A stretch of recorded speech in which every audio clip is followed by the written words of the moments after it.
Hello, welcome back to the MDetroit podcast. I'm your host, Dominic Waddles. I'm here with my co-host, Mark Roisenblad. Hey, everybody, what's up?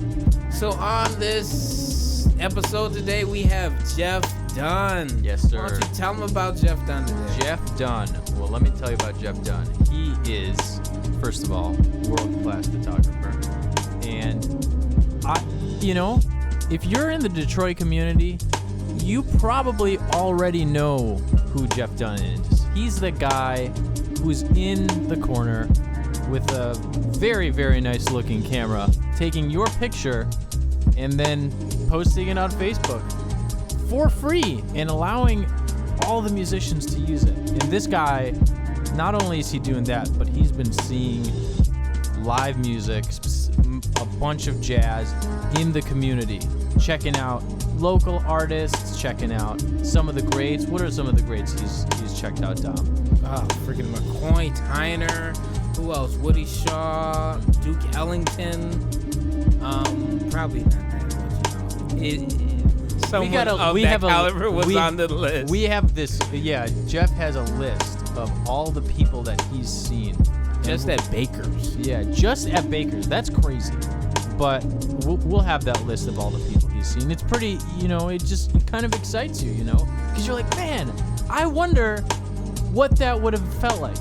Can you imagine that you're in Baker's? And Baker's is like, it's not that big, That big. So you're sitting there, and Tony Williams is just sitting there, right there, swinging his tail off, man.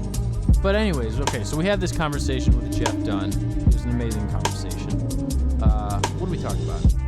Man, in this podcast, we go from ranges of when he was first starting to take pictures to just now when he's started a whole series on his Instagram with black and white photos. I'm sure you guys have seen them if you know who Jeff Dunn is. And if you don't, please check out his Instagram. But we also go on to talk about things of him seeing the greats, him actually meeting some of the greats. And that's pretty much it. You know what else we talked about? We talked about hydroplanes. Oh, yes, hydroplanes. Stick around for the hydroplanes. They're in there. Don't worry, guys. But yeah, seriously, this is an amazing conversation. We hope you enjoy. And without further ado, this is Jeff Dunn.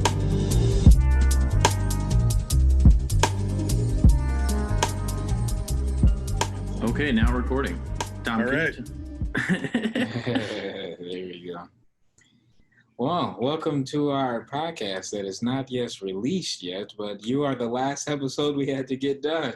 Oh, fantastic. So we are so wonderful to have you. And man, it is a good feeling just to have you on the podcast because you've seen so much in Detroit and we're just two young sausages. And now we have the old guy. No, I mean, yeah. Just a person. I'm not gonna lie.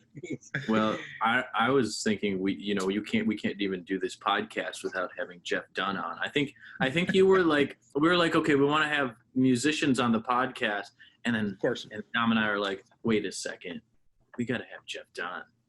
Otherwise, it just won't work because you've been around forever in the scene. Like everybody knows you, and you're one of those guys that just shows up everywhere. But I mean, it's making you sound so terrible right now. No. That's like a good thing. I It hope. is.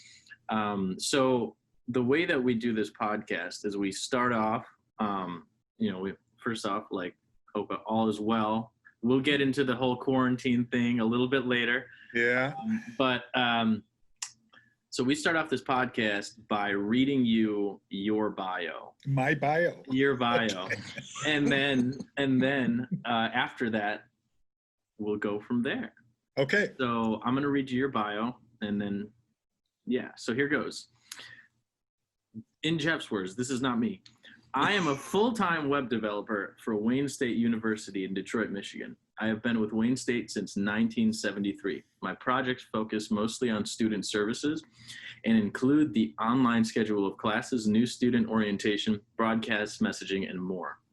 If you know me, you know I am passionate about jazz. My wife, Ellen, and I are staunch supporters of the Detroit jazz scene. I've combined that passion with my web development skills to support many jazz artists around the country. They include some of the top names in jazz, including bassist Martin Wind, pianist Ted Rosenthal, pianist Tad Weed, bassist Paul Keller, drummer RJ Spangler, multi-instrumentalist Scott Robinson's Science-Sonic Laboratories, and many more. I am also an avid hobbyist photographer and love taking pictures at various jazz venues and festivals. So, after hearing your bio, which I'm sure you know exactly where that's from, I do. Is there anything that you would add or change? None of it is true. Absolutely none of it is true. But I knew no, well, yes, there are some things that I'm going to have to revise.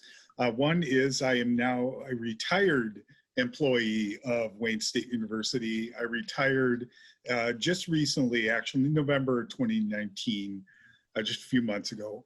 And that's really the main change in my life. I'm still doing web design and implementation of web sites, but mostly for jazz artists, actually exclusively for jazz artists. And so that's still ongoing. I'm still doing photography, although on a very long pause at the moment. Right. But yeah, it's still happening. Still happening. Yeah.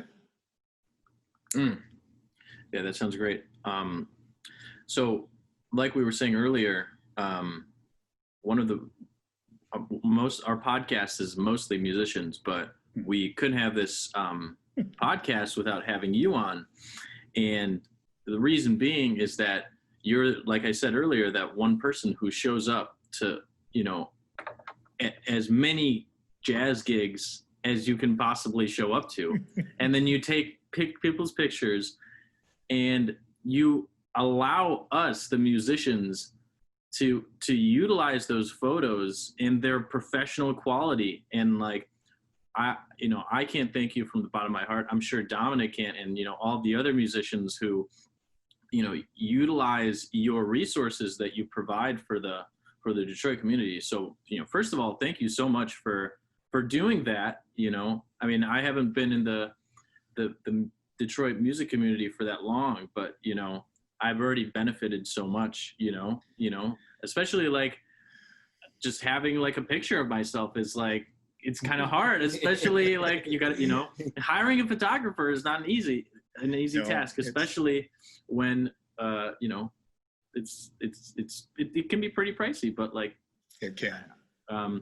So yeah, we definitely wanted to have you, on the podcast and talk about that. So can you like explain a little bit right now, like how you're going, you're going to show how you were, obviously not right now specifically, but like going to shows and taking pictures, like where, like why do you, what's the reasoning behind that? Can you talk about that? Well, I haven't actually been a photographer for all that long. I really started shooting. I had a few of the jazz community photos started around 2013, but I really started shooting regularly around 2015 is when you could take a look at my photo library, and that's really where things started to ramp up. And but I've been going to jazz performances from probably early to mid 70s. The very first time I went to Baker's was 1973, I believe. And so I've been, jazz had been a huge part of it, but the photography part kind of came later. I was taking pictures of my kids and marching band. If you guys were in marching band, I was a band booster, and that's really when I started taking pictures a lot. But so I started showing up at jazz performances, and I just wanted to try it. And I was really having fun. And so it just sort of took hold, probably again around 2015 is when I really started doing it. So that's how it started. That sounds great. I learned most of it just through trial and error. I've never taken a photography class. I actually thought during this COVID period I might be doing that, but I would like to do that because I need to improve my technical skills especially. But I just sort of really love doing it, and mostly I learned at jam sessions, just like many of you guys have learned what your craft is. It really was the same for me. I especially the one in music hall. That's really where I really could experiment. It's not getting in anybody's way. I could, kind of stand closer to a stage that you wouldn't be able to do at a paid performance, that kind of thing. Yeah. And I really learned a lot by doing that, and refined my skills. And that's where I really started to have a whole lot of fun. So that sounds cool. Great. And it's really been great because I've been welcomed into the jazz community that way, that maybe, I wouldn't have been able to access them as much. So that's been a huge plus for me, is as many benefits that maybe the musicians receive through my photos. I get a whole bunch back, and it's been fantastic. Love doing it. Can't wait to do it again. Well, right. I was going to ask, do you ever expect people to pay you for taking pictures sometimes? For all the free pictures that you have? Well, I kind of go into it. I really, and kind of getting back to the jam sessions part, I just decided it was a lot easier for me to learn my craft, be able to help people and I really want to support the jazz scene. And by doing this, I think I'm supporting the jazz scene. And I realize sometimes it's a little maybe unpopular with other professional photographers when you give away your products like this. I've received a little bit of pushback on that over the years, but I see it as going to school. This is my going to school to learn that craft. And it actually wound up landing me my paid gig, and that is with the Detroit Jazz Festival Foundation. So they hired me. They said, yeah, absolutely. And it was totally out of the blue. I happened to be shooting the Jazz Week at Wayne performances at Burt's, I think maybe 2 years ago. And all of a sudden I got a tap on my shoulder, and it was Chris Collins, and he said, can we talk for a minute? And Chris and I, we went over, and he said, we want to hire you as our photographer for the foundation photos. So I wasn't hired to be the actual festival photographer. They have a fellow that comes in from Japan that does that.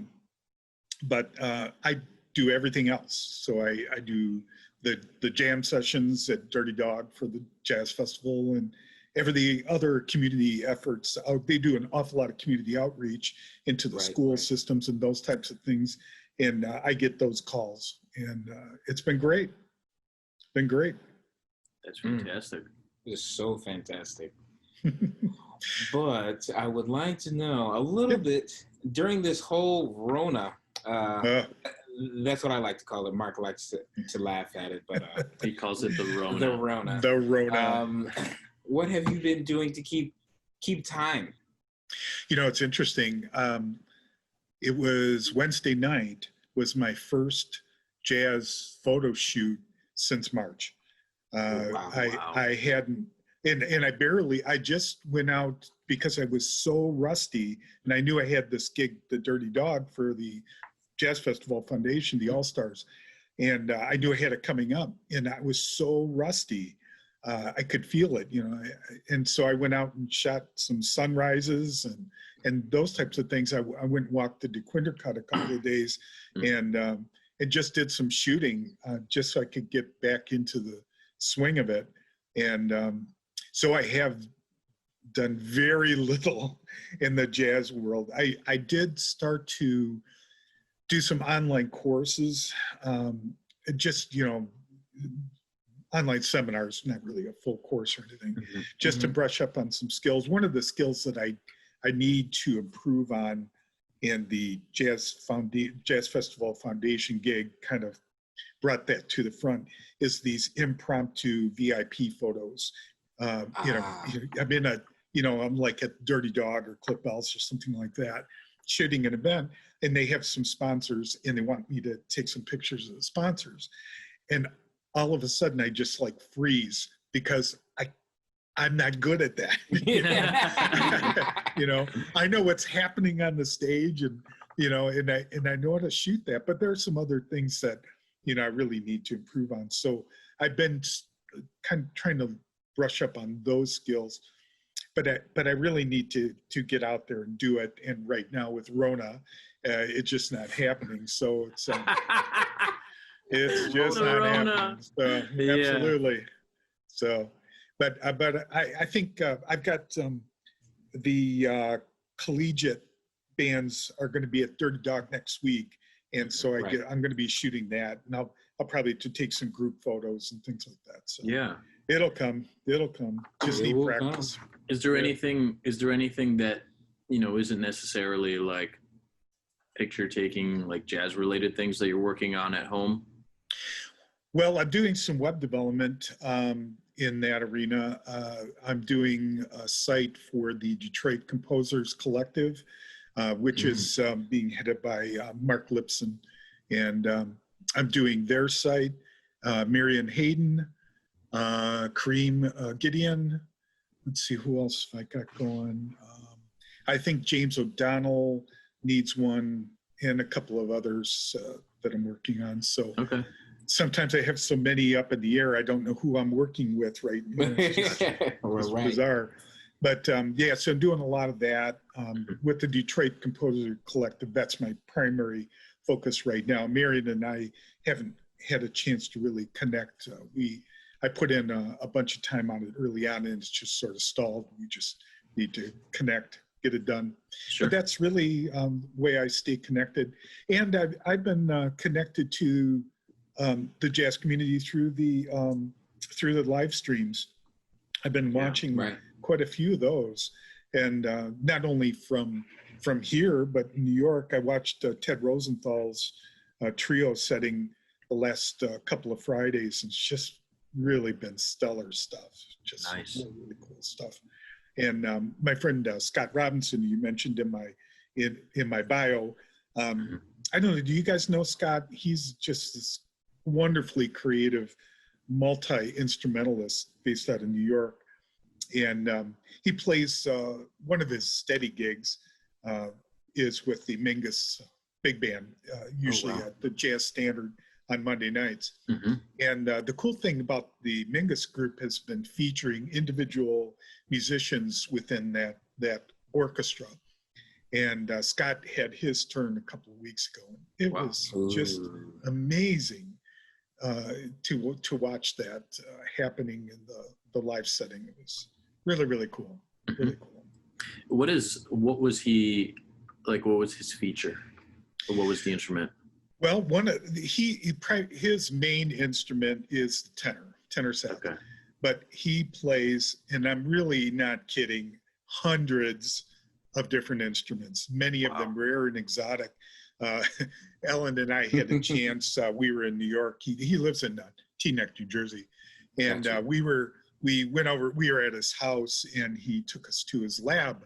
He calls it his laboratory, and that's the basis of Science-Sonic Laboratories. And it's really great because Scott puts on his lab coat when he goes into the lab, and it's just really cool. He put on the glasses too.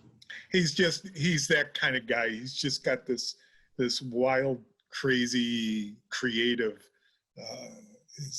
being about him, and he approaches the music in the same way. And the guy can play traditional jazz to Sun Ra to beyond, and it's just really amazing spirit. And he plays. I've been to many of his gigs especially with my friend Martin Wind, the bassist mentioned earlier. He's been with Martin for years, and I've seen him play where he's playing a tenor solo, and he's got a trumpet tucked under his arm, and he moves that out, switches the trumpet back to tenor, just really crazy stuff. But he plays. In his lab. He has a 7-foot contrabass saxophone. It's just really crazy, just hanging from the ceiling, and he gets on a ladder and plays it. And it's just Gets on a ladder. Oh my gosh! At certain performances, he'll do that. But he's really just a fascinating guy and a fascinating musician. Mm-hmm. And again, it's all connected really through Martin Wind. I saw Martin back in the 2008 Detroit Jazz Festival. I'd been a fan of his and Matt Wilson. They were a part of the Bill Mays trio, and Bill had recorded several recordings with those two as part of his trio, and I was really fascinated with all those musicians, and especially Martin's arco work. And so it just happened after the jazz festival, I went up and introduced myself, and we just started exchanging emails, and he had an issue. I went to order one of his CDs, and Right. he had an issue with his website, and I said, hey, I just wrote him back and said, hey, you got a problem with your website. I know somebody who can fix that. And that's how it went. I fixed some of the issues he had with his website, and then I started doing some video editing for him. And we've been really, really good friends over the years. I get to hang out with him in a number of settings. And so everybody connected to him, I've been introduced to, and Philip Catherine and Matt Wilson, and just a bunch of other just great cats that he plays with. And so that's been boys. Absolutely. So it's been a lot of fun. So yeah.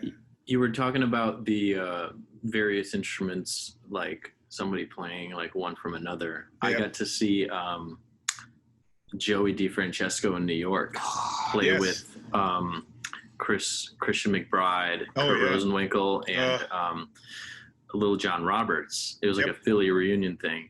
And I knew Joey, like I knew Joey plays organ, and then they're like, all right, Joey's gonna play saxophone now. And I was like, what? And trumpet. Right. So the trumpet was sitting like behind him. He didn't pull it out that night. But then they're like, yeah, Joey's only been playing saxophone for like a year. So That's what I heard. and I was like, this guy, he's playing pretty good, like at a pretty next level for just playing saxophone for a year.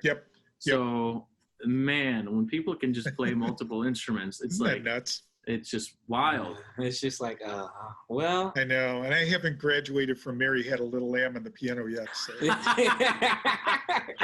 It's just crazy. Oh my gosh, yeah. Well, all those guys, they're at a completely different like level. It's also like what's his name?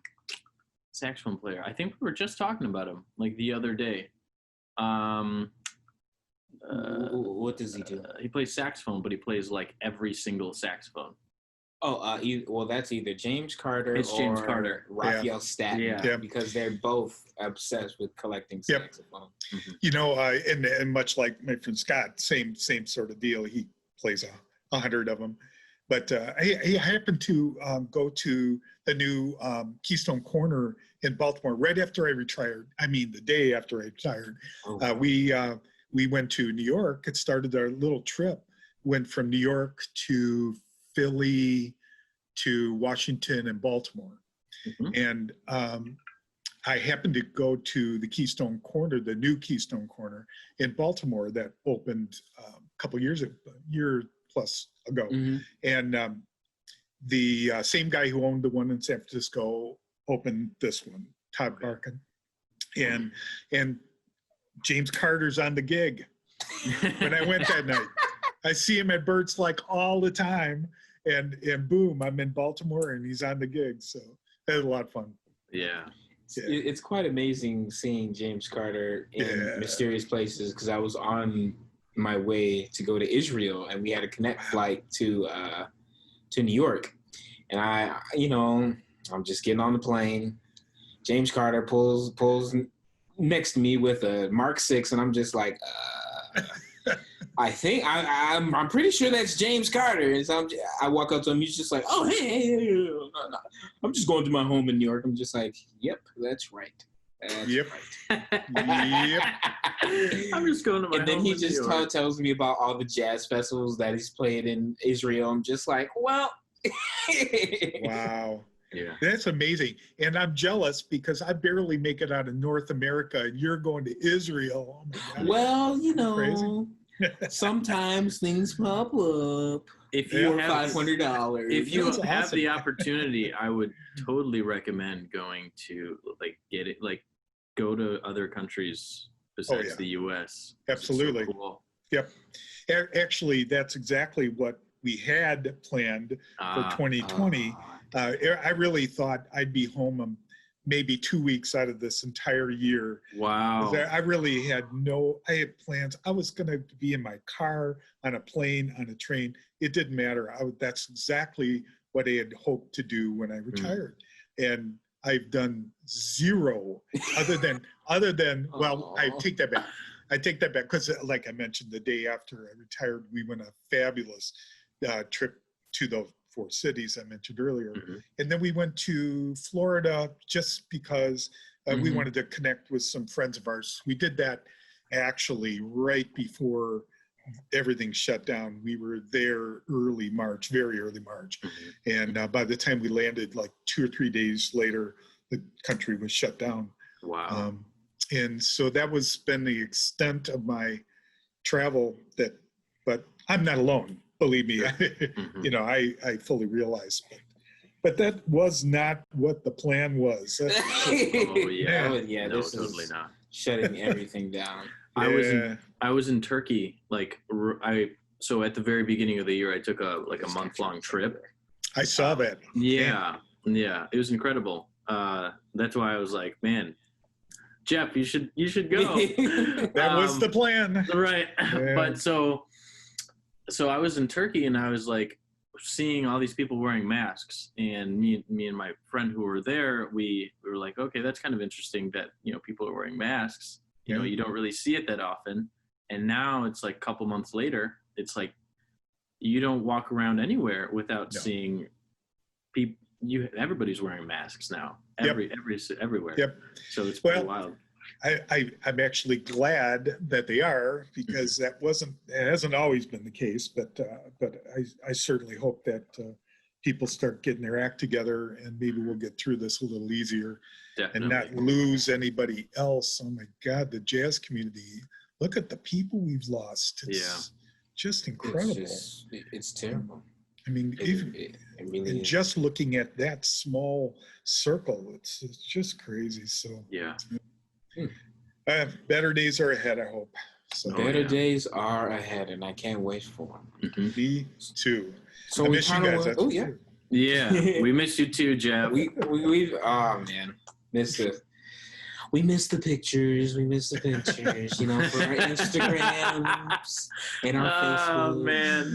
No. Well, that's actually one of the reasons why I started I started that black and white photo of the day series. I don't know if you've seen that. Oh, yes. But on social media, I've been posting one a day. I did it just a couple weeks after the country shut down.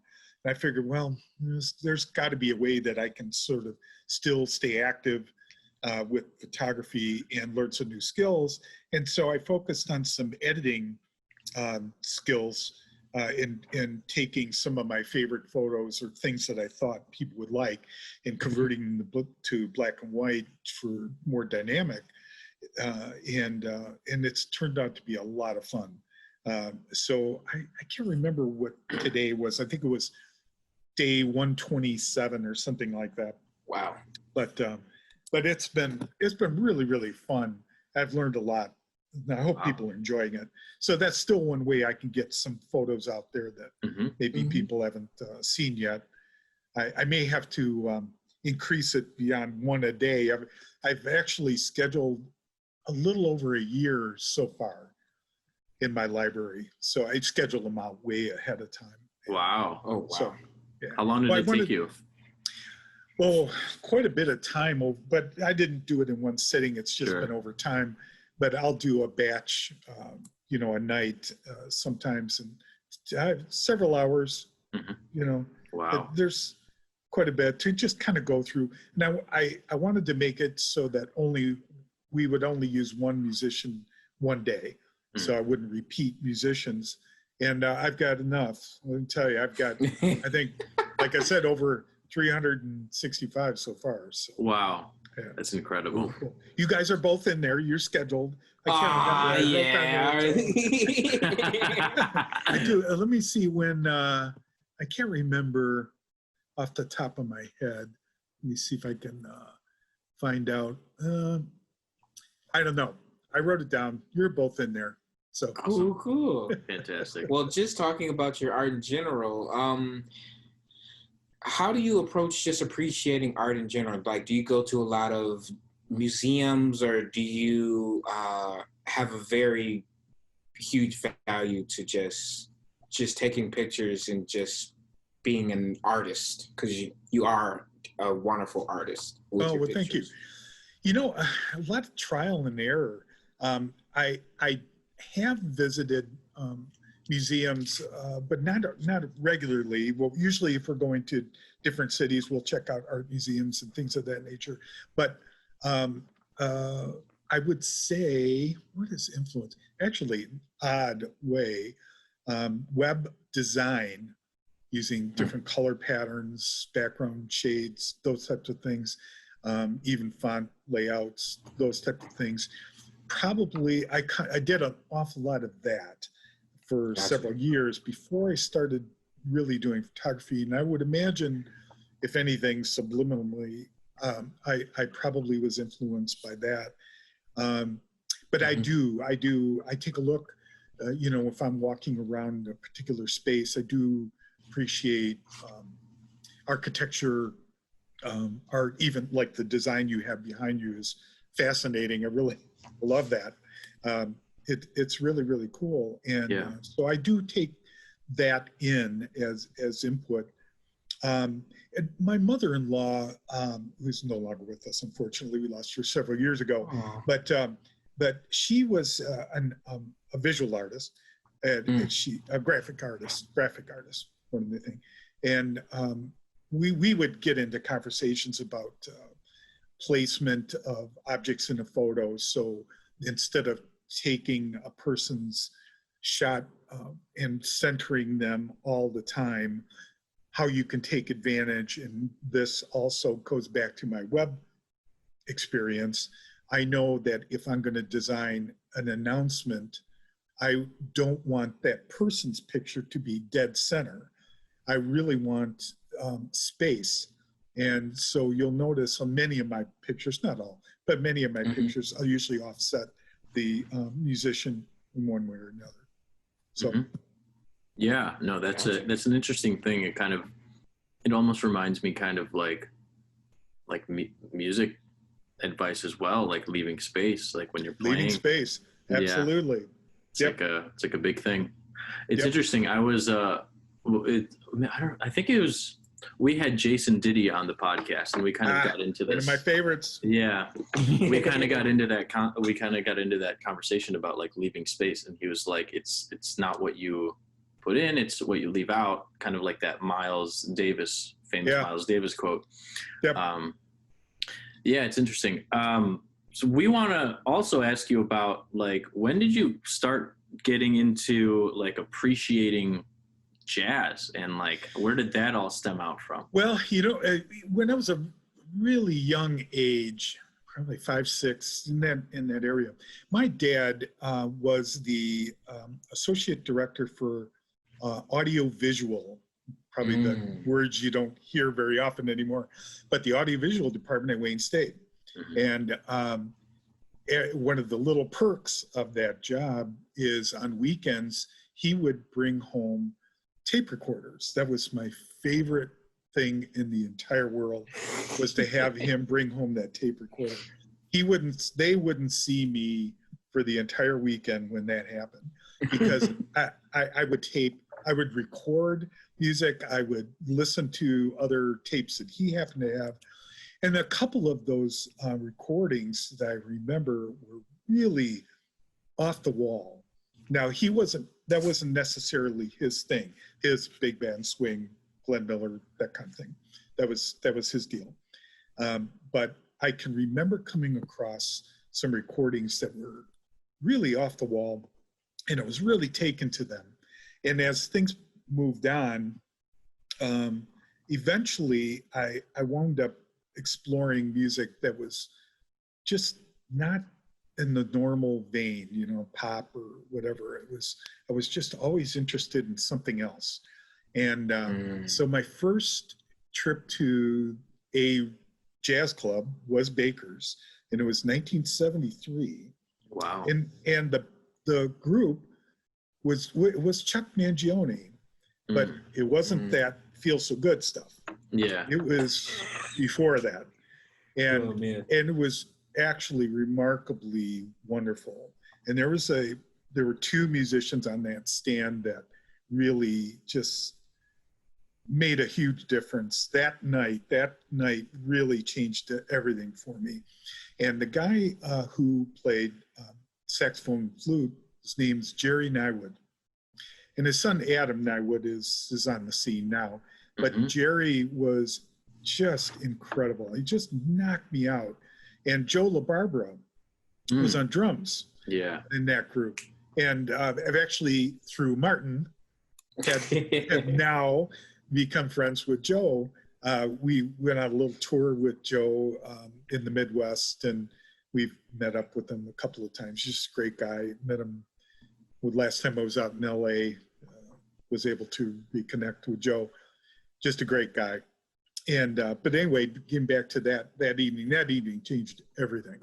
And I just went out and bought every record I could possibly find, and made a lot of trips to Chicago at the Jazz Record Mart. That was really, I've got a pretty substantial collection of LPs, and I bought many of them at the Jazz Record Mart in Chicago. So, wow. That's incredible. Jeez. Chuck Mangione. Yeah, you'd think that would not be the guy that would get things started, but it really did. It was amazing. Have Well, you guys ever? Yeah, go ahead. I was just gonna say that he played with Art Blakey. Yep. Which is like, I mean, like, people don't really realize that, and I feel like he's one of those guys that was like, he would play like the smoother kind of jazz and stuff like that, but you could tell like he could play. He just knew like what his bag was, If you listen to his really early recordings, the Jazz Brothers, I believe that's who they were called. It was his brother Gap Mangione and Chuck, and they recorded that, I think, on Riverside. And actually, it's really, really cool stuff. And this was before he formed his quartet. And I believe that most of the musicians in his early development were, because he went to Eastman School, and I think almost all of the musicians that he connected with early on were from Eastman. If you look at two great, I think, really, really good recordings of Chuck's, it's the Chuck Mangione Quartet, which is I call it the White Album, which was on Mercury label. And another one came right after that on Mercury, which was Chuck Mangione Alive. And Steve Gadd was on drums on that particular one. They had some pretty cool stuff, really cool stuff. Check it out. Definitely. We'll We are definitely putting that in the description. Yep, we'll write it down for the people. I'll have to pass along I saw so many people at Baker's. It was kind of funny. A while back, it's probably a year plus ago, somebody asked me, well, who'd you see at Baker's? And all of a sudden, it's probably because I'm 66 and, it's starting to lose it. But I couldn't come up with hardly anyone, and I've seen just a bazillion people there.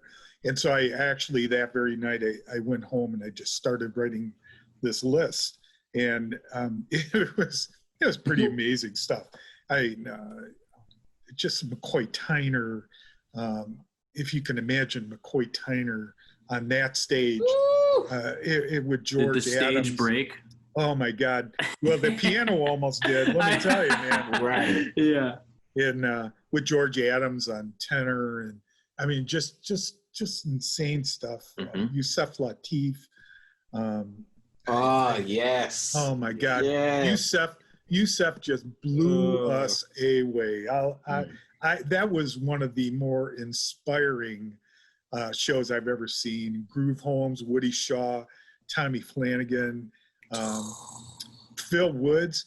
God, when Phil You Woods. have seen everything. Well, I'm gonna send you guys the list of people that I wrote down. Well, we were actually about to ask you. Yeah. You've been naming off so many huge names. Can you name off? Just shoot, maybe even it doesn't have to be a number, but just a lot of people that you've seen. Yeah. Let me say. I think I mentioned Woody Shaw. Or met also in real life. Yeah. What's that? Met too, like people that you've met in person. Well, Chet Baker. I met him at Baker's. Actually, sitting at the bar, having a beer with Chet Baker, waiting for his set to start. He was in pretty rough shape at that point, unfortunately, in his life. He had lived a really, really tough life, and I'll never forget that was an impactful moment on a young Jeff Dunn sitting there with him, and I'll never forgot that. And another guy I sat at the bar with at Baker's, an hour before the show started, was one of my other musical heroes, Richard Groove Holmes, because I used to play Hammond organ way back. Wow. Oh, so And you know your ropes. and I had actually a full-size Hammond, and I wish I had that baby today. Let me tell you. But I was sitting there talking to Richard and with Groove, and one of the things he always liked to do when he came to Detroit, and he had this like Buick Deuce and a Quarter 225 that would haul a U-Haul. He had a U-Haul hitched to that car with his Hammond in it. And he would always go down to the Detroit shoreline and go fishing the day he hit town.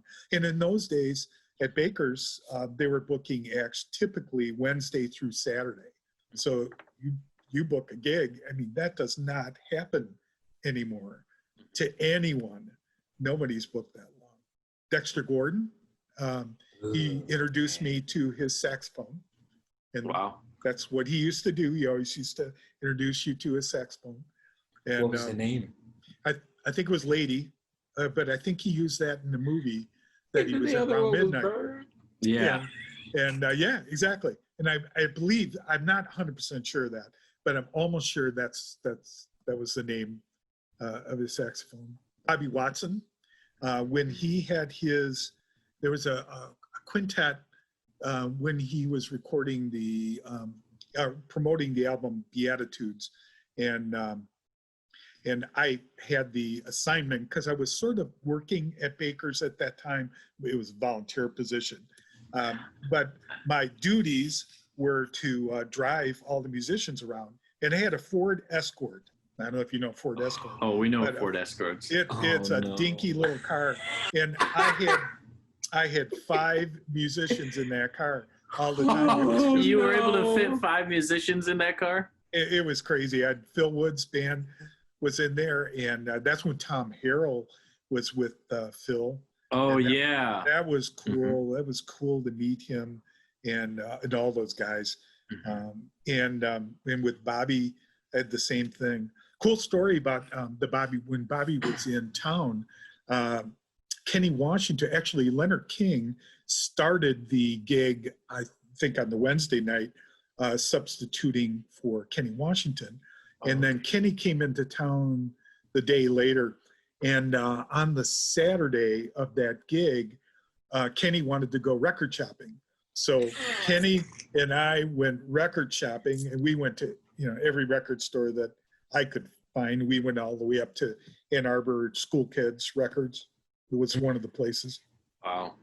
Talk about a blast. That was, And it was really funny. I happened to catch up with Kenny. You know, we haven't seen each other in 30 years or something. And Gotcha. I was at Birdland when he was playing with Benny Green. Wow. And I went up to Kenny and go, okay, you probably don't remember this, but you and I went record shopping. And almost as I finished that sentence, he goes, exactly. I remember we went to blah, blah, blah. You know, it's really cool. How could a guy remember that? So, you know, other than me, because I was, you know, starstruck, but it was really fun. But yeah, I got a lot of memories like that. Man, it was just really cool. I can't I'm imagine. very lucky. Yeah.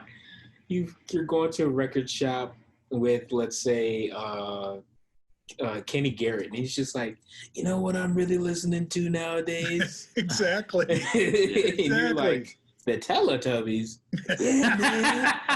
Yeah, man. They're pretty swinging. Man, I gotta check out those Teletubbies. What's the secret? And then he just starts like listening to My Chemical Romance. I'm like, are you all right? Oh man, I feel your despair. That's incredible. that's funny. Oh man. So Yeah, go ahead. Oh no, please go ahead. And in addition to Baker's, that was my main hang. I had two other hangs. One was Dummy George's, and the other was Cobb's Corner on Wayne State's campus. Oh yeah. I used to see Leonard playing with with Lyman Woodard primarily, and that was really, really cool. And with Dummy George's, and I didn't go to Dummy George's quite as frequently as I did Baker's, but one of my favorite stories from Dummy George's was when I went to see Art Farmer. And Art was there. He had I can't remember who was in the band at that time. I wish I would have written down that stuff. But before, Leon Spinks was fighting Muhammad Ali that night and on television. And, you know, it's one of those black and white televisions that was behind the bar and it flipped and, you know, all that kind of stuff. But we were the whole bar was crowded behind the bar stools watching this fight. And right before the set starts. And that was the night that Spinks beat Ali. And the entire bar went deflated, just whoop. And there was nothing. And poor Art Farmer had to get up and try to figure out how to rescue this night. And it took a couple of songs before people just sort of, you know, forgot about what just happened. Yeah. So that was just a story that I'll never forget. It's just an odd thing. That's incredible. Yeah, it's really wild. That's like a picturesque moment where wow, incredible.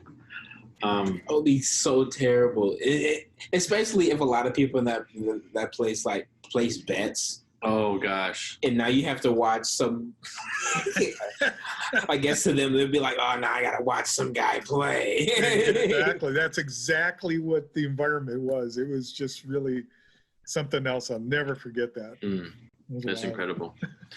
So, when we were talking about you taking pictures, was 2015 like the time when you actually started, or when was the whole picture taking thing? When did that begin? Well, as far as jazz photos, just a couple of years before that, probably 2013 was really, you know, with the Caju Cafe or a couple of other places, and I thought, well, I'll try this, see if I like it.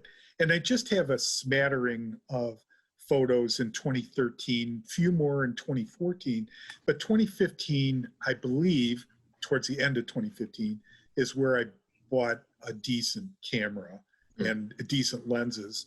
And that's really when I probably shot the most.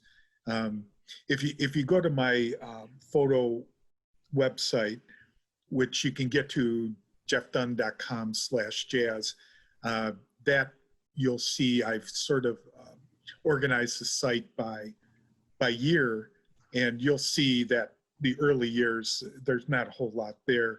But 2015, 2016 is really when I started shooting on a regular basis, and it really became fun. when I was able to, I just figured out eventually, took me a while, that I really needed to upgrade my lens because we're shooting in such horrible light. Most of these restaurants and bars have zero lighting, and none of the stock lenses that you would get with a DSLR camera are going to do it. And that some of my 2013, 14 shots will show that. But but later on, the last couple of years, I've upgraded my equipment, and it really makes a huge difference. And it's been a lot of fun. Great. Whew, man, I just can't get over sometimes. You've just seen everybody. I mean, just seen people that we transcribe nowadays, and it's so wonderful to hear. Yeah. But you know, it's interesting because there are some regrets that I have, because when I was going to Baker's and Dummy George's and a few other places, I was really ignoring the local Detroit scene, and I shouldn't have been. And I didn't realize it until many years later. And now I'm making up for lost time, because I absolutely love the Detroit scene, and I knew it was good, and I should have paid attention back then. And I absolutely love the Detroit scene, and I can't get enough of it, which is why you see me at every single performance I can get out there, because it always pays me back in enjoyment. Going into Cliffs and Dirty Dog and all the other places, Blue Llama, and just so many great places to see.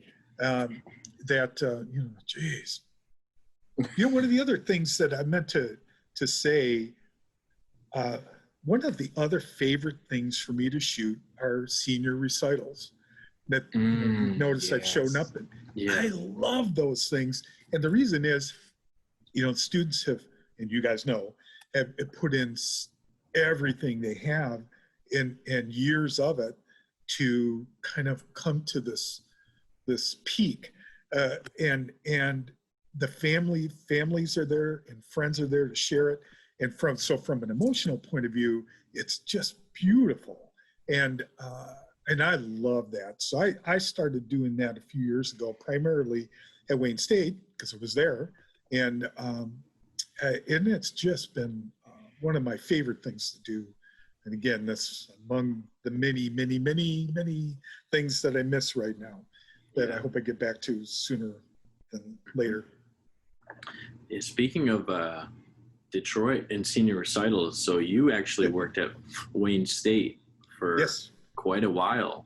46 and a half years. Wow. And when I was hired just as a stock clerk, is what they called it, and it's just unloading trucks with the high-low, that kind of thing.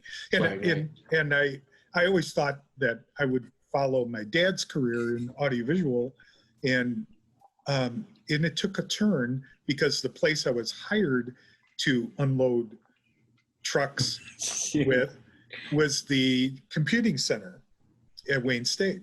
And just because I was there, I had the opportunity to sort of observe. And now this was back in punch card era.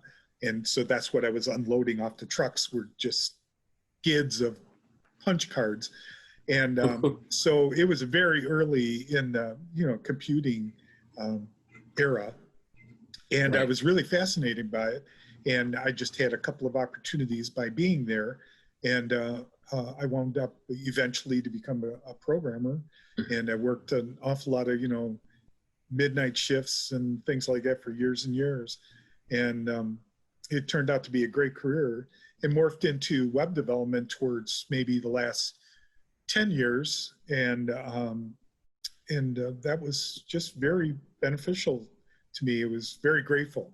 Yeah, it's great place to work. My colleagues are just wonderful, and I miss them as well. But I was really looking forward to retirement. 46 and a plus years is a long time to be driving down I-94 and hitting the Woodward exit, and I had just about had enough of that.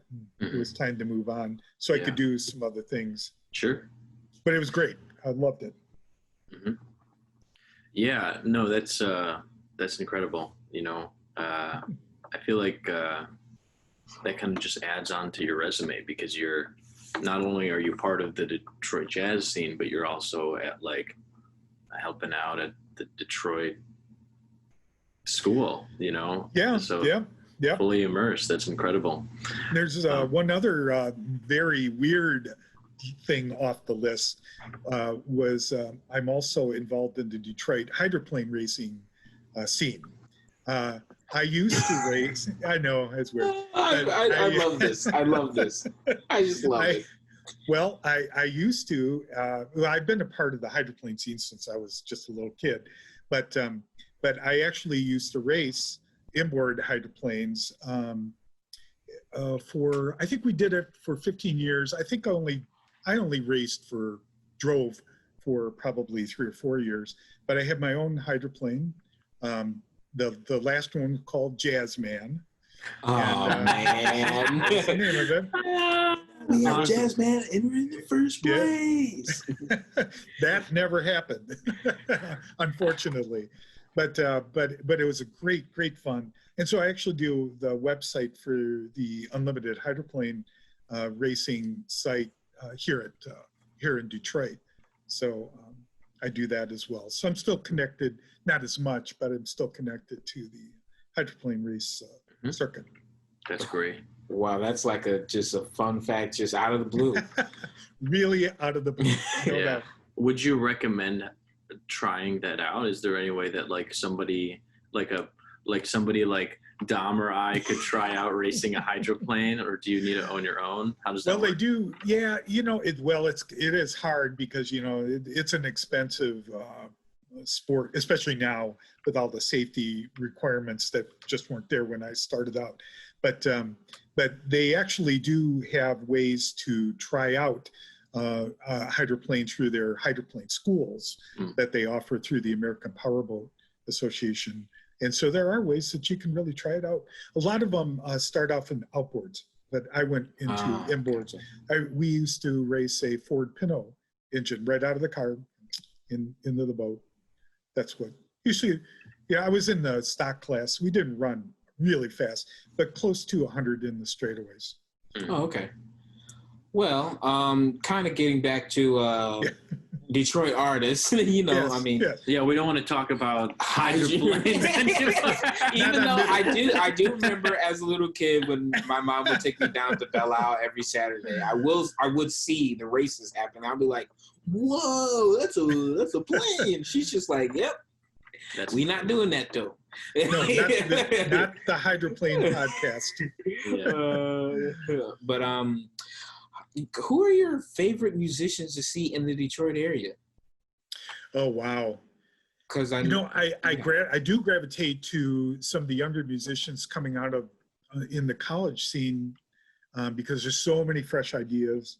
I do like that, but at the same time, I just went to see the Detroit Jazz Fest All-Stars the other night, and Marion Hayden and Chris Collins, and holy smokes, and Sean Dobbins. I mean, man, oh man, and Cliff O'Near, and it's just crazy how great some of these musicians are. It's incredible. It's really interesting because some of it has to do with what kind of mood I'm in for. Because sometimes I just want to hear something that's really new and really out there, and I'll gravitate towards somebody for that.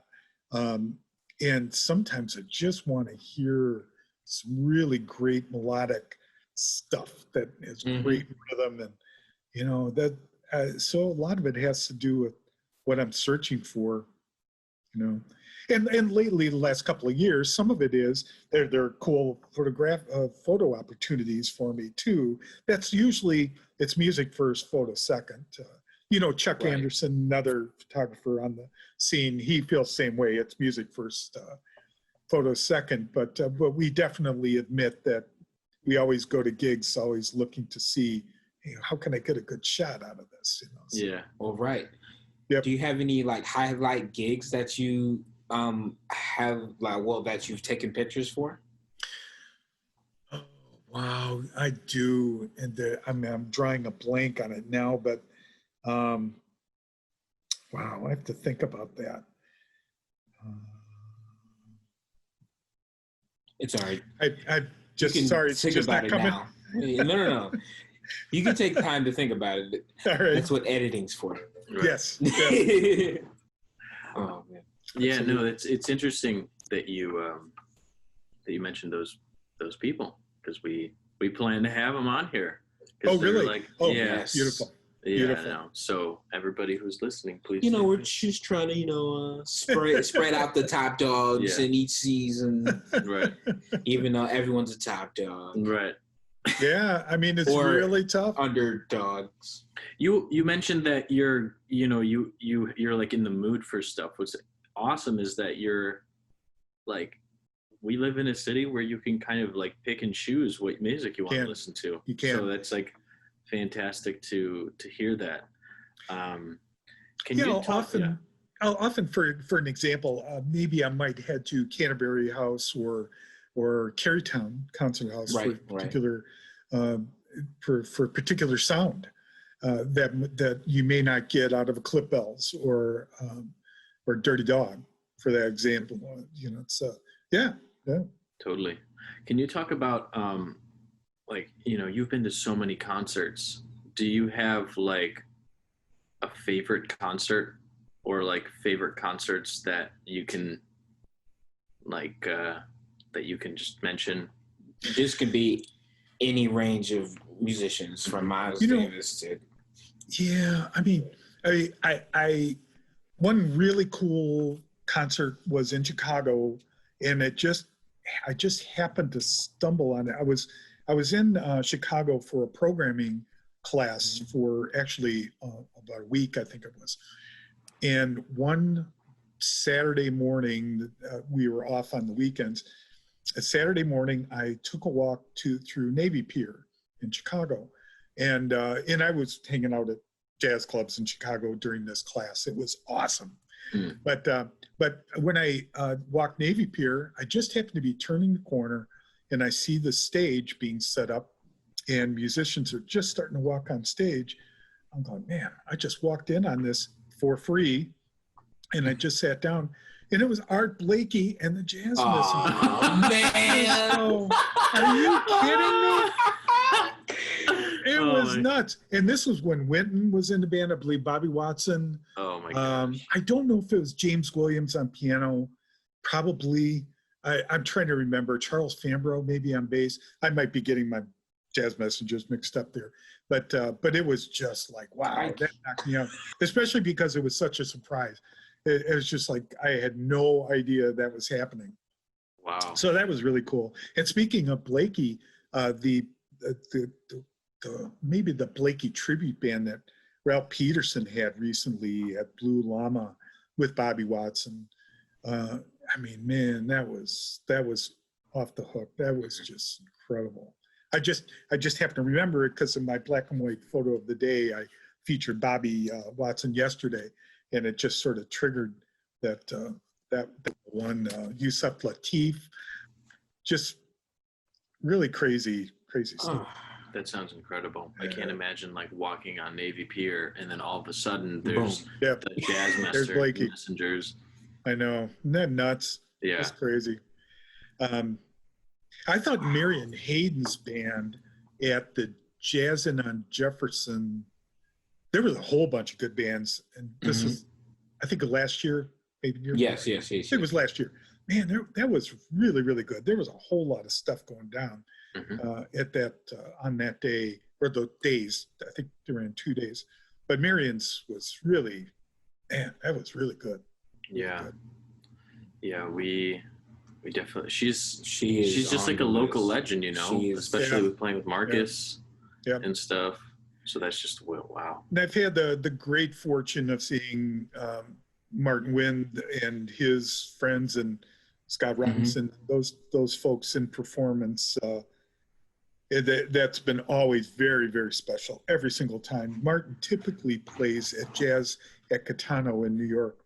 I don't know if you've been there. Really cool place.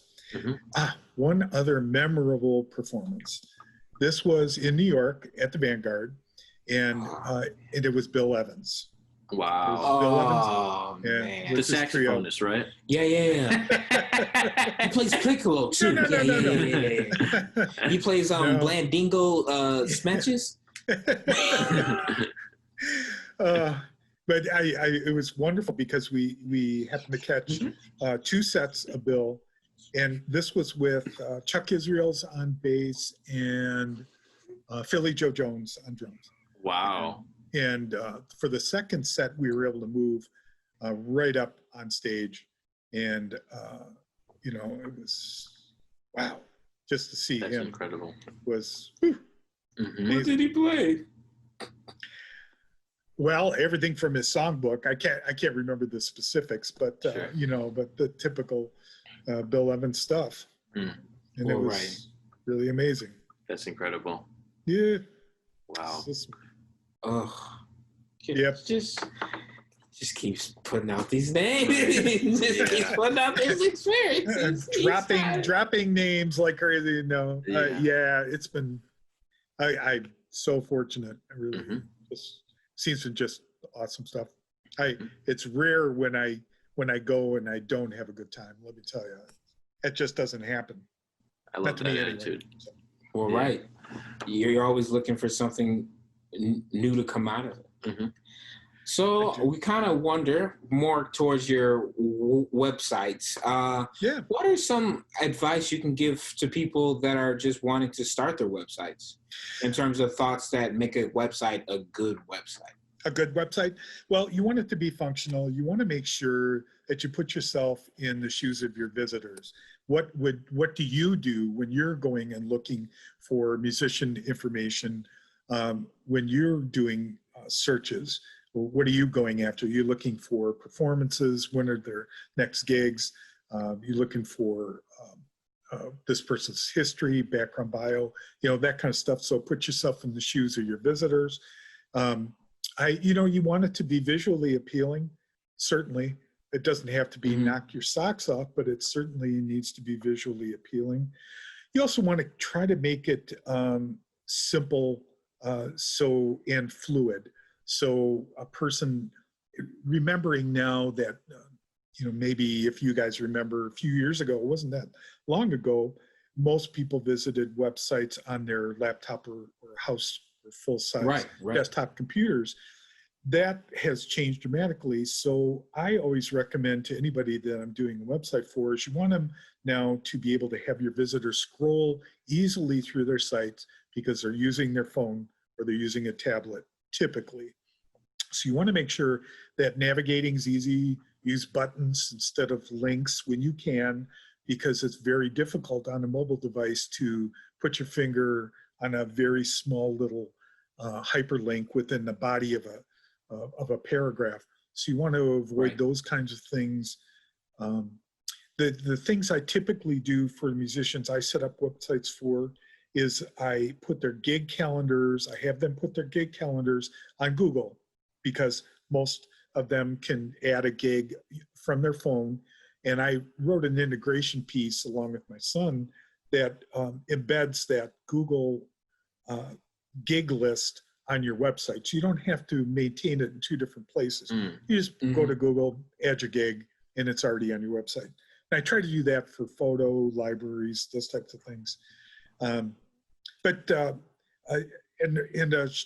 You want to just take a look at other websites that are appealing to you and just make notes. It doesn't always have to be musician-based site, but that's a good place to start. Right. But so I highly recommend that you do some searching and see what works for you, see what you connect with. One great web developer who's an awesome musician that you guys probably know is Janelle Reichman. Janelle Reichman she is fantastic.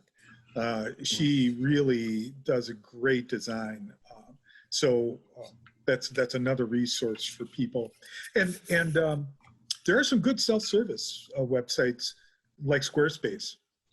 There is a bit of a ramp up. It's taken me a while to kind of get used to Squarespace, but you can really maintain the site by yourself. I've heard Wix is okay. I don't know. I I haven't tried it myself, but Squarespace seems to be a nice option for people to explore as well. That's what I'm using. Mark Lipson used that when he started the Detroit Composers Collective. And so I just jumped in to help that project. So we're using Squarespace for that. Okay. I kind of wonder, I'm a type of technical computer type geek sometimes. Yep. When you're creating a website and you want to make it an app, or not an app, but when someone loads it up on their phone and it's easier to scroll through, is that different? Is that like different coding or something that you have to? Yes, the answer is yes and no.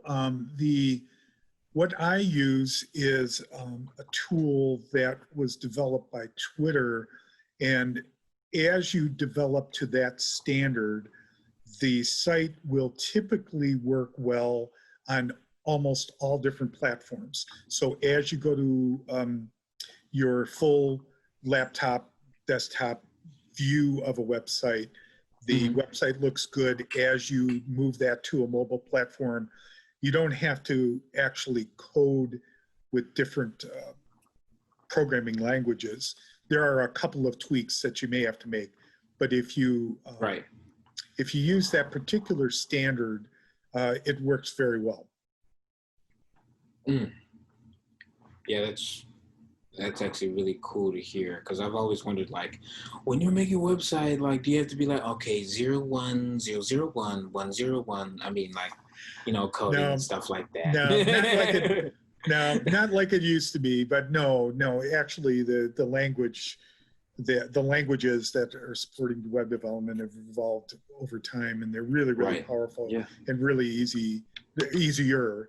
I mean, you can get yourself into all kinds of trouble, but it's still the tool sets are there now. You can really do it right.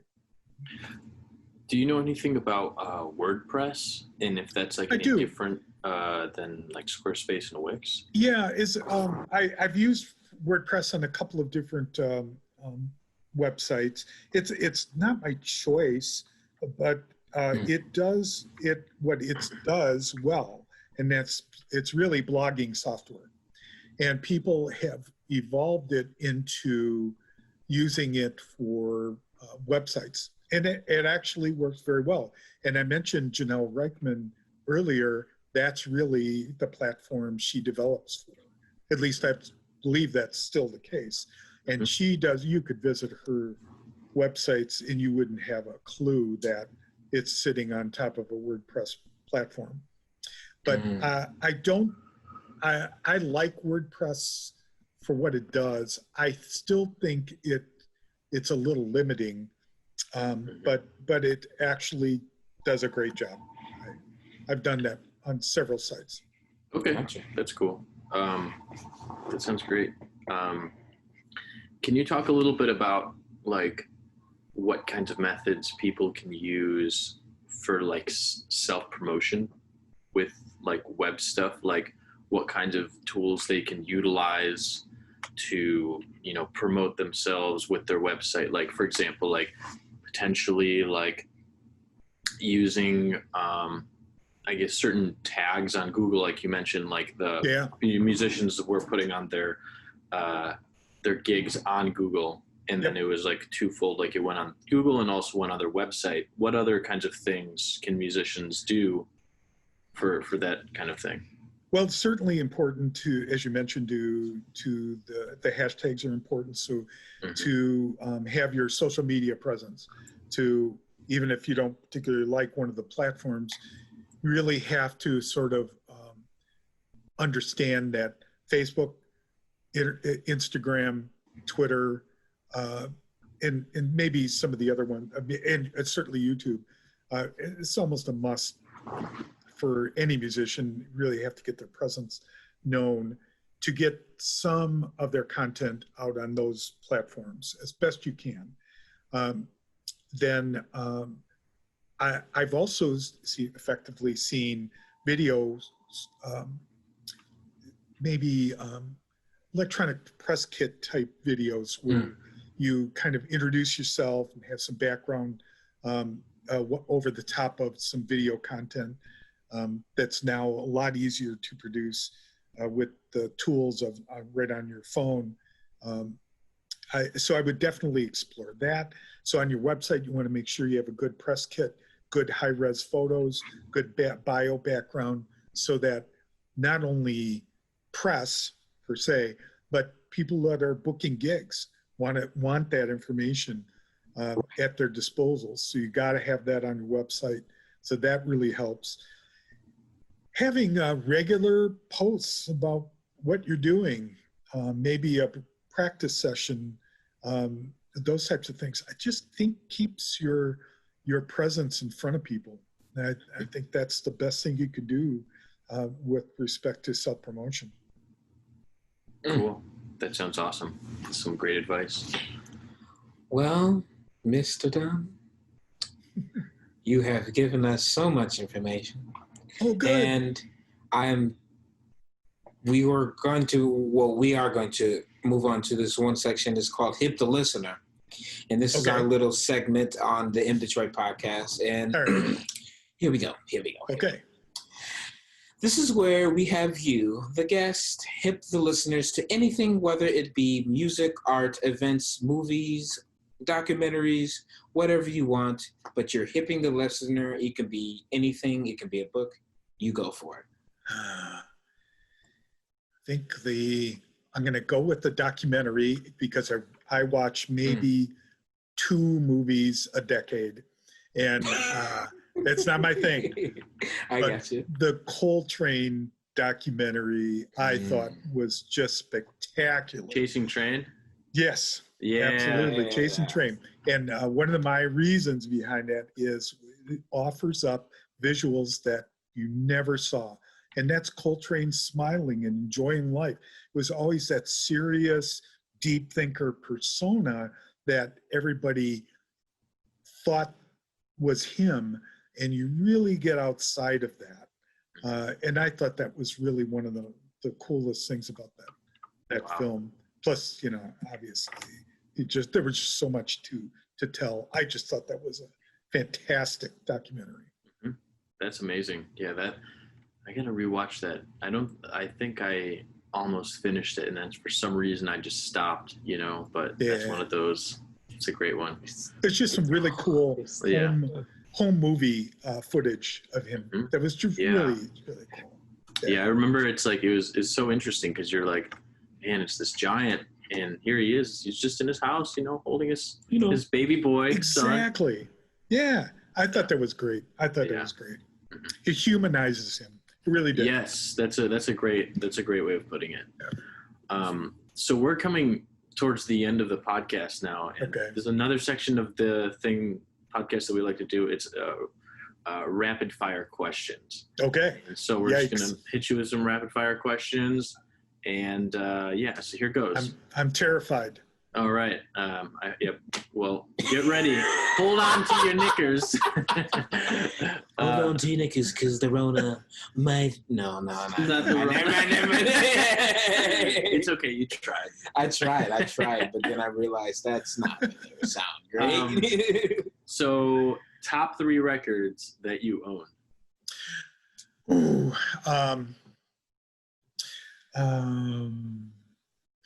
One of them is Martin Wynn's, and I realized friend of mine, and it shouldn't count, but Martin had a recording called, oh my gosh, I'm drawing a blank, but maybe his last one, which is Light Blue.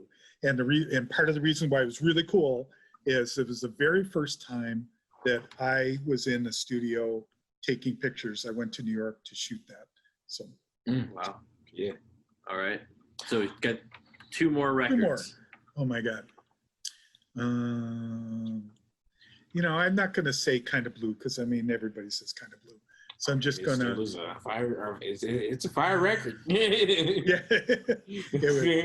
Awesome record. Should be at the top of everybody's list. Man, I'm looking at my albums and I can't. There's some McCoy Tyner stuff. I can't remember. Drawing a blank.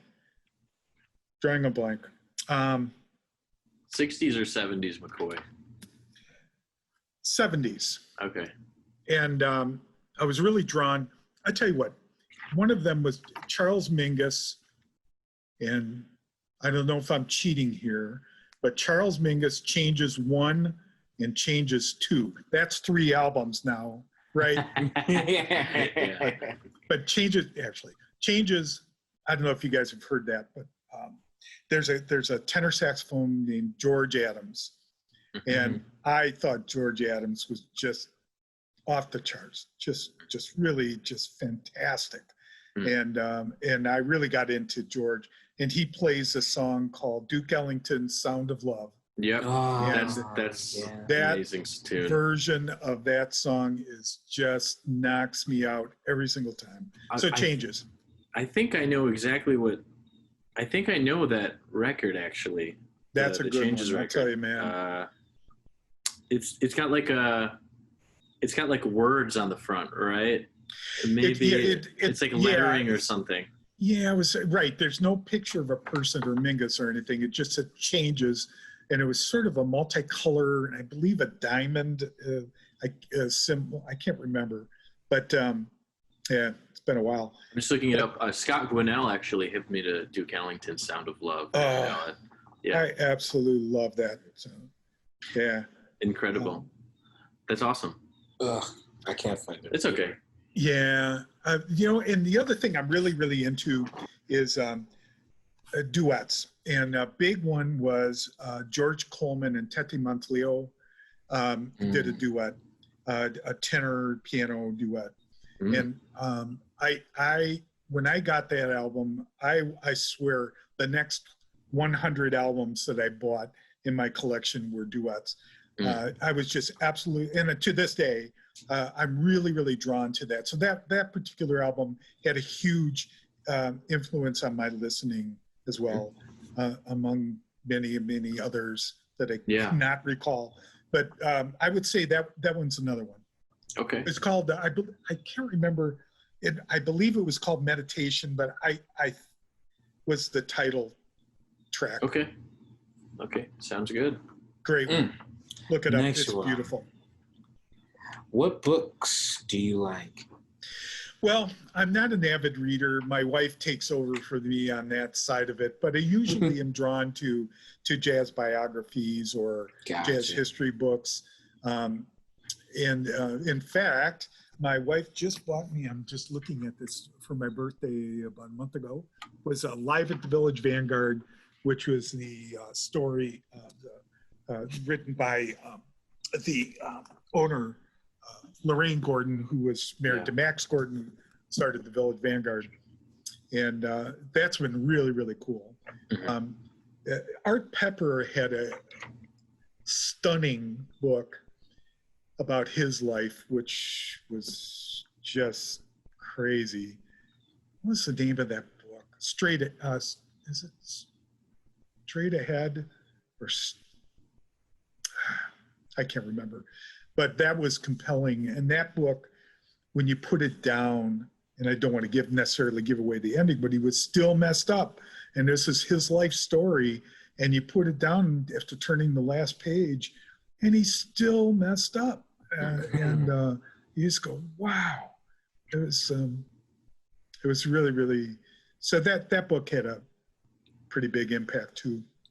Really quickly about the Village Vanguard, when I went to Israel, one of the people that was on the trip that I went on, her grandpa was Mel Lewis. Oh, wow. Yeah. Man. And Monday it's night crazy. at the Vanguard, yeah. Right, exactly. So that just kind of reminded me of that. She's just like, oh, do you know Mel Lewis? And I'm just like, yeah. Yeah. No kidding. Grandpa. Wow. Thad Jones, Mel Lewis, man, oh man. But she said that she didn't really like, it was kind of like, we were talking about the Coltrane documentary, how he was humanized. It's, it's the same. She's just like, he's my grandpa. Right, exactly. Yeah, yeah. And their music, which I absolutely loved, could be a little challenging for, some of those arrangements for the maybe non-jazz listener could be, pretty challenging. And so I would imagine it takes a little while for most people to really get into Thad Jones, Mel Lewis, but yeah. Totally. Yeah. So next question, favorite camera? Well, I'm shooting with I have two cameras.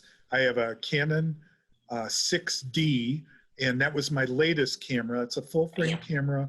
And that one I use, I bought it specifically because of the terrible light. That's a good camera in low light. So I use that a lot. But I actually really enjoy my very first digital camera, DLSR camera, and that's a Canon T4i, and that's a half frame camera. But I really like that camera, and I still, when I put that with the right lens, I typically shoot that camera with an 85 millimeter prime lens that Canon, and I love the results of that. It's easier to shoot because there's a flip out door that I can see the LED screen really easy in a really odd angle. If I'm shooting in an odd angle or real low angle, I can really get some cool perspectives with that camera. And so, but that camera does not work as well unless I have good stage lighting.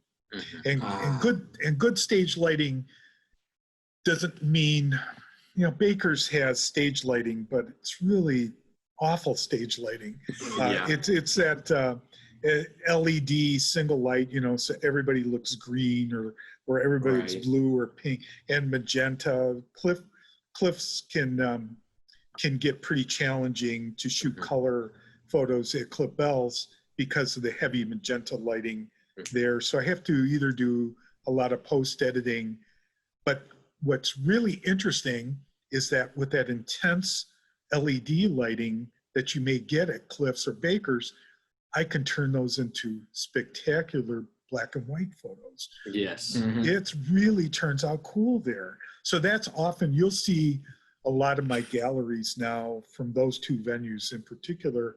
I'll often, especially if I just can't get the edit right for the color, I'll just switch to black and white, and they turn out pretty cool.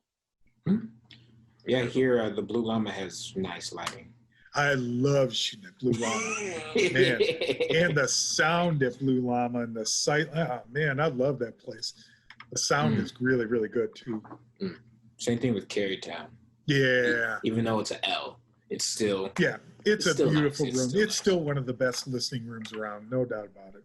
Yeah. So one last thing, are there any hobbies besides taking pictures? Well, we talked about hydroplane racing a little bit. Right. Well, yeah, those are my two passions. That's really it. My deal. Jazz and hydroplanes. And hydroplanes. Do you do both at the same time? How did that connect? Well, like I said, my boat was named the Jazz Man. So. Right. He had the B3 on it too. He was one hand on the wheel, one hand on the keys.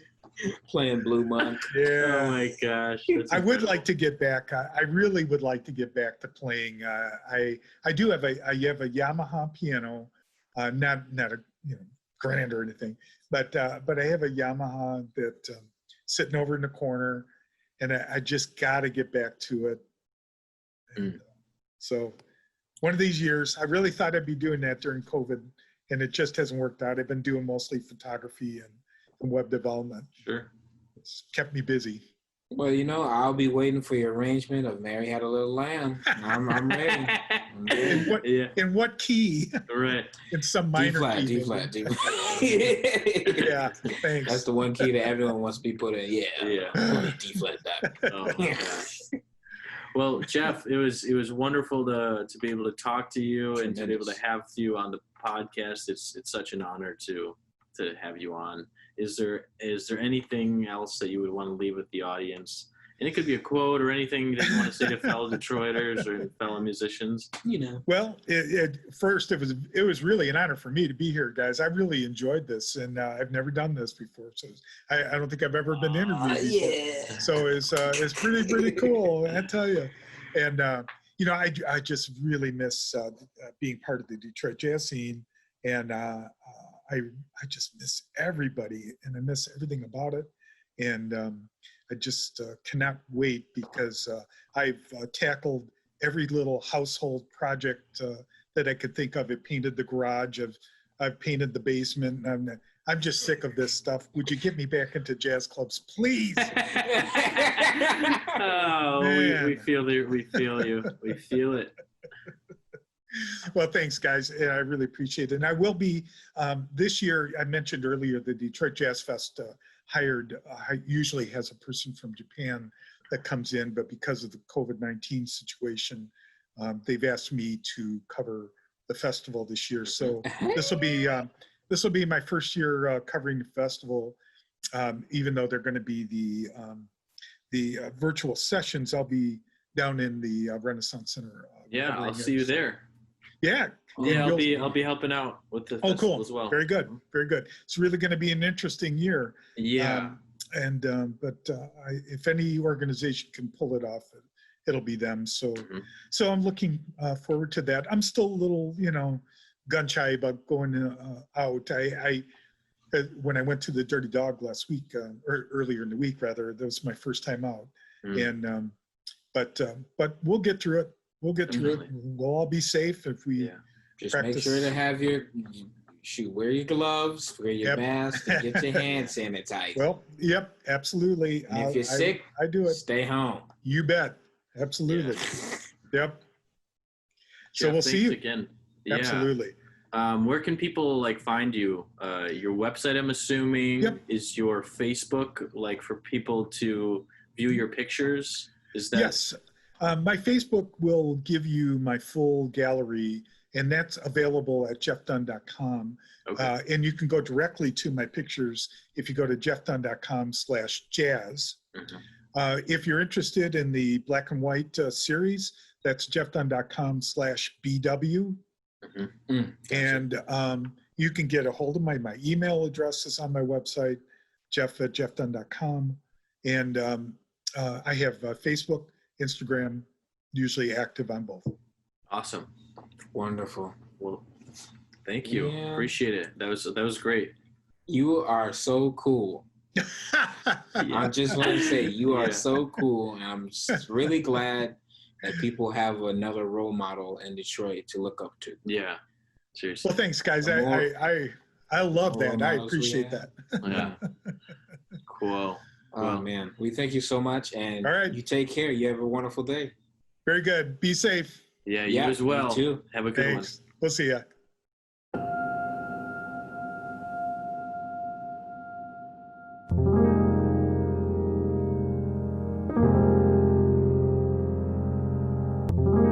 Just a capturing moment with Jeff Dunn. We thank you so much.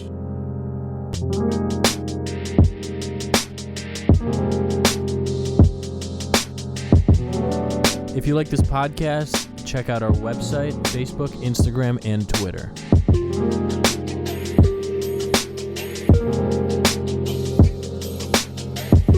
Ladies and gentlemen, that wraps up season 1, and we thank you for listening. See you in season 2. We have so many wonderful guests coming in next season. See you soon.